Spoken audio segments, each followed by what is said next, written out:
seeking asylum or refugees coming to Uganda. And I've followed this story since the Americans prepared to leave Afghanistan. America has requested some countries, and I think as of yesterday, 6 countries in the Middle East and Europe had offered to be what the Americans called transit countries. But I think the whole of yesterday they were ferrying people to Qatar.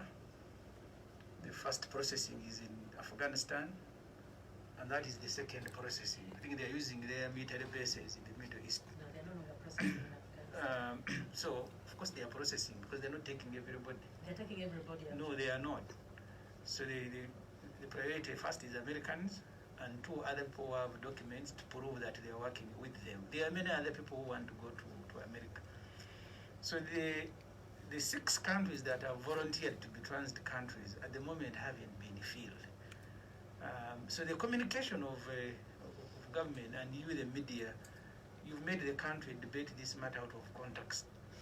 It is as if there were refugees running away from Afghanistan looking for where to go, and Uganda has become one of their destinations. No. America is taking mainly Afghans who have been working with them, and they couldn't, because their target is to take up to 60,000 people.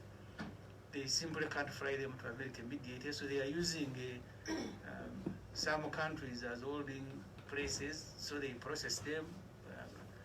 And the other day, I think Biden gave $500 million to do that.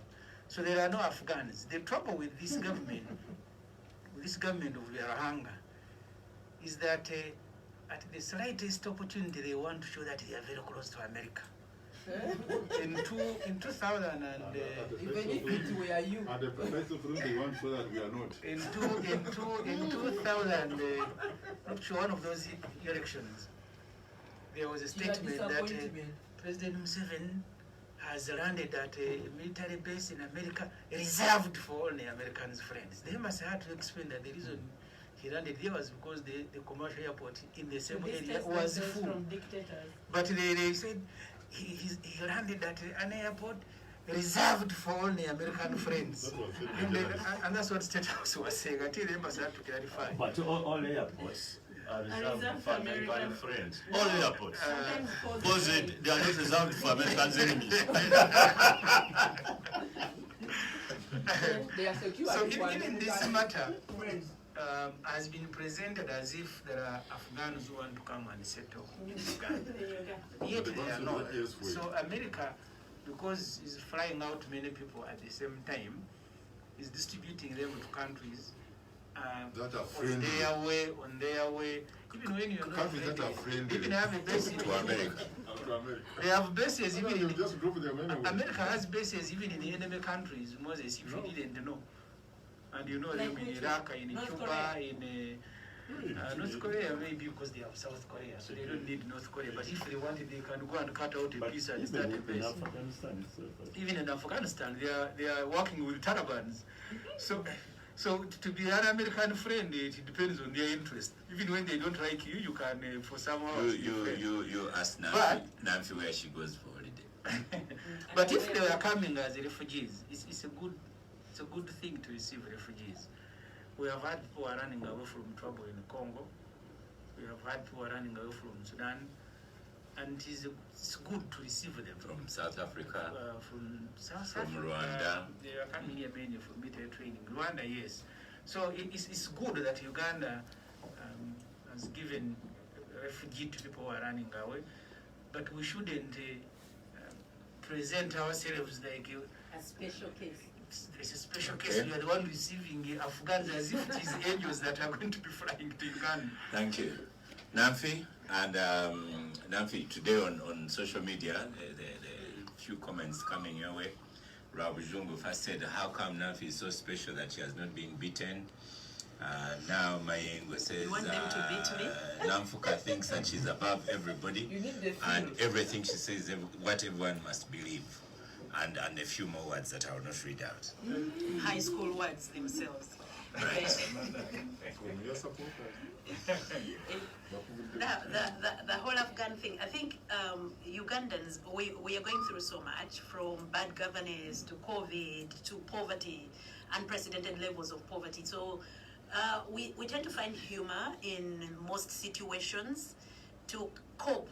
Our coping mechanism, a therapist will tell you, is humor. So when we heard that we're on the list of the countries being considered to hold refugees, Afghan refugees, I think we were chuffed a bit and, excited. All the way to Busoga, where some people must be gathering in a field. Because, like Chinese whispers, I think by the time the news reached Busoga, it was... They began making the chapati. It got there in the form of they're bringing wives from Afghanistan. So I think that distortion is what is getting Ugandan men excited. I don't know why Ugandan men think they are bringing women, because Ugandan women are not as excited as Ugandan men. For women, when EPDF was leaving Congo, yes, they came with Congolese women, wives. So we get something from there. So, but the manifest had the extra. But when you look at the way, the events folded, the events unfolded in Afghanistan in the last 10 days. I think America wasn't prepared for some of these things. So when people converged on Kabul airport, it got to a point where they cannot even vet or look through the papers of every individual who has come to the airport, because like the first plane that brought in the American soldiers to Uganda airport ended up having to ferry Afghans. I think it was 640 of them, and none of them was checked or vetted because the airport is full and nobody could control the situation at that time. But the situation has settled down. Still, it's very hard to check each and every individual to see who was the American collaborator, who helped them, who wants security. And in any case, everybody wants to go. I mean, Afghanistan is a third world country.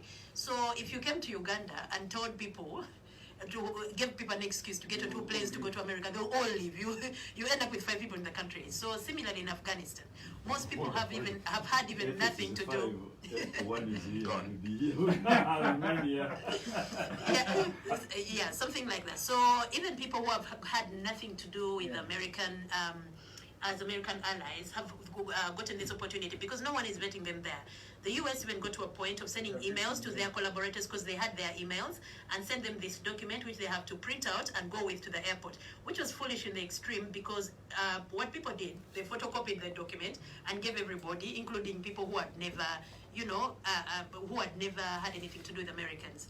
But then also the international community saying you can't only take people who have worked with you, you have to take anybody who is willing to live, because that is how refugee works.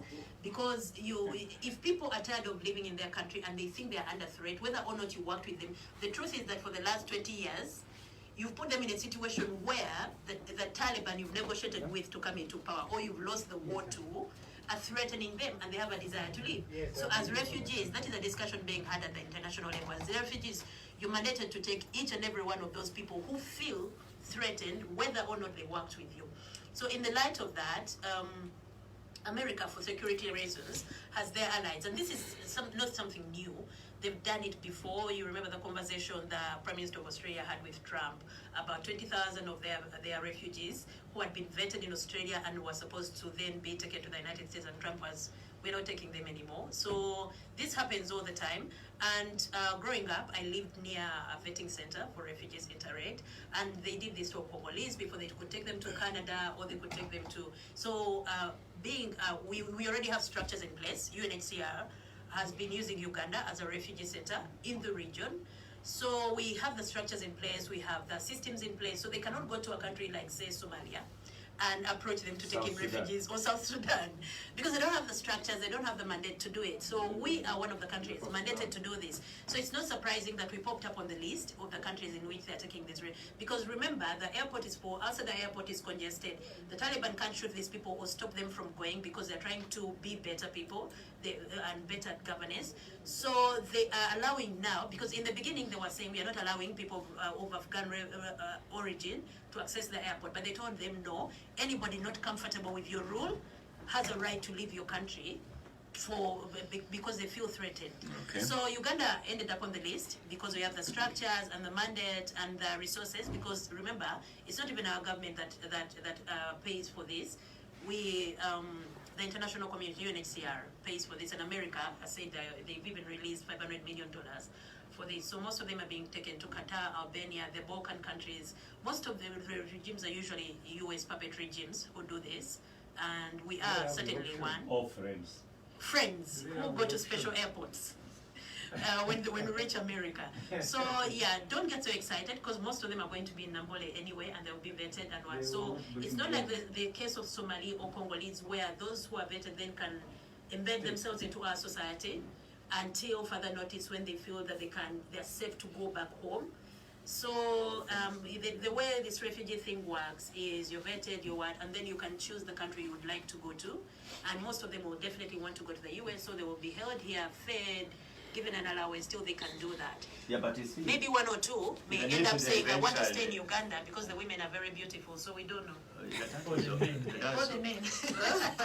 But you know, it's not something men that have got is wives. going to take 1 month, 2 months, or even No, 1 year. no, So definitely. the transit period here could even be up to 5 or so, or even more than 5 years, Yes. or 3 years. and Yes, so on. because No, I would do, if they are brought by UNHCR, because there will be process to request. yes. These people are not brought by UNHCR, they are brought by America. But also America is coordinating with Let me tell you, No, as I America- talk now, UNHCR is now getting involved. They are, yes. Yeah, because it is they're not, having because discussions the with only America. status Whoever they may can have be brought here them. Yes. is pure. As UNHCR, As not you are America's refugees. guests. They are not Americans. Yes. They are not Americans. Yes. How are they here? Because you remember, There are certain some of them refugees. could be And- Talibans who have run away, Okay. and they could go to America because, I mean, the threat of terrorism has not completely gone away. Thank you, Because you Nafi. remember there's still Palestine issues that we deal with. So America is worried of some people who are going to get onto this bandwagon, go to the US and maybe become Lydia. terrorists there. So they have to be very careful how they do this. Thank you, Nafi. Lydia? some will end up in Canada. Nafi, Even the UK is getting Go on, I Lydia. had Nafi saying that Uganda got on the list, but I think we've been on the list for a long time. forever, since the 1940s. We have a beautiful country that is accommodative, both in culture, but also nature. We already have a record of hosting the biggest refugees on the African continent. So if we have some more space, so it be. But for this particular case, I'm told that it's like it's a holding ground. I think that's the word I wanted to use. It's a holding ground because they will be on transit to another destination, and people have been talking about where are they going to be location. I'm told that the conversation is about holding them actually in Entebbe, around Entebbe, and Entebbe in the past has been serving as our UN base. You know, Oscar. Uganda is land connected country to some of the countries that have had challenges like DRC. So even in the past, we've been having a UN base in Entebbe as a transit, to our neighboring, being land connected. Yeah, but even now this can also be administration for the refugees. This is an international arrangement. It's an international community. So therefore, there are hotels in Entebbe. Therefore,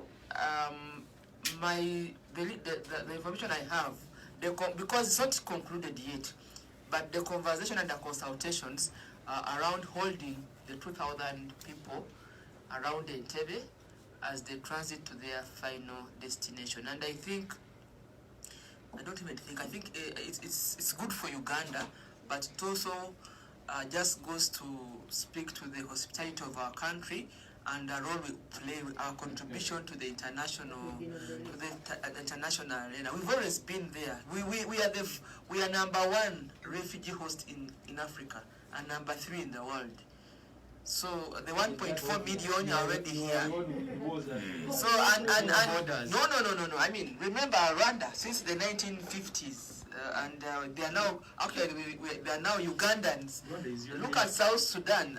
They're your neighbor. If there was DNA, you will be surprised how many Rwandan blood is in many Ugandans, including some of us. So do not. Let's be proud of our country. You're very right. And we've had those places, it is Lydia. tradition. It is tradition. Let me It is our supplement for you, tradition. Lydia. We've had Yes. places, Mubende area in Bunyoro.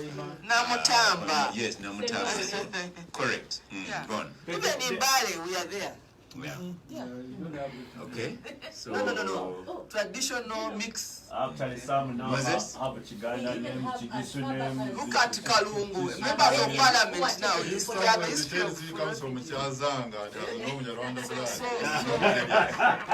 So in the middle, Oscar, in the middle of COVID and all these challenges, at least now we've come out to play our traditional role. It's tradition for Uganda to host refugees, and we should be proud that people that feel threatened, it's a humanity thing, it's a humanity call.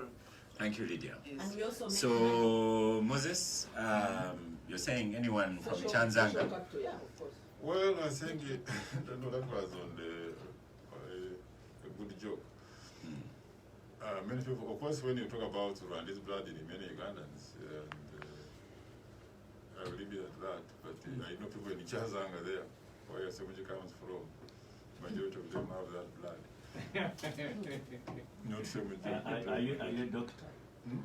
You test their blood. You can just look at their faces. You can tell. They don't have a big nose like that of OSM. No, but yeah, I've also been accused about nose. So, If it's big, you just look at me if you want to know which is big. so on the question of Afghans coming to Uganda, it's a good thing for Uganda.